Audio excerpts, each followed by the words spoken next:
Ang lakas ng trip mo, Eboy ah. Marunong ka ba talaga maggupit? Ha? Marunong?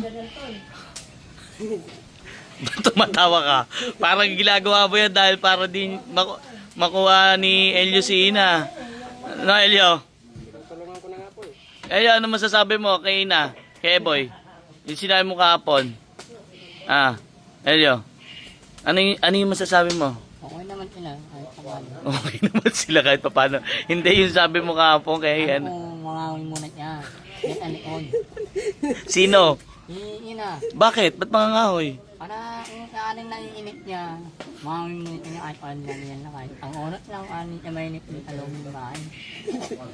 Hindi naman yun. Sabi mo sa'yo lang si Ina. Paano yung pagkakasabi mo nun? Marami ating ina. Marami kasing Ina.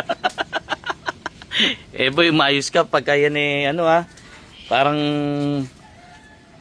ba't ganyan gupit boy? Tumatawa ka pa. Sigurado ka ba marunong ka?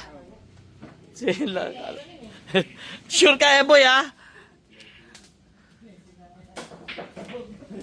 Paano ba't ganyan ang style? Tingnan mo naman. Boy naman ba't ganyan? Pinaharap mo pa.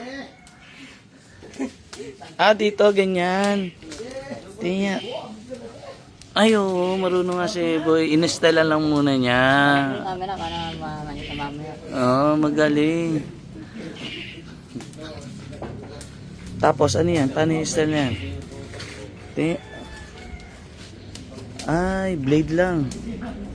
Inaangat yung pag ano. Magaling din si Boy Tingnan natin mamaya resulta ng gupit ni Elio.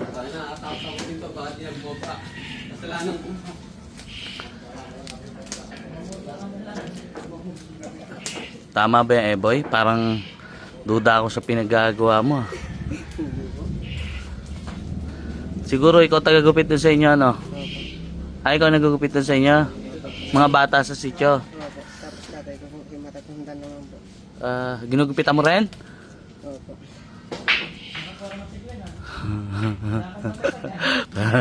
Duda pa rin ako Siguro dahil sinabi kahapon ni Elio na si Inay sa kanya lang si Ina at hindi ka para kay Eboy, no? Kaya ginupitan mo.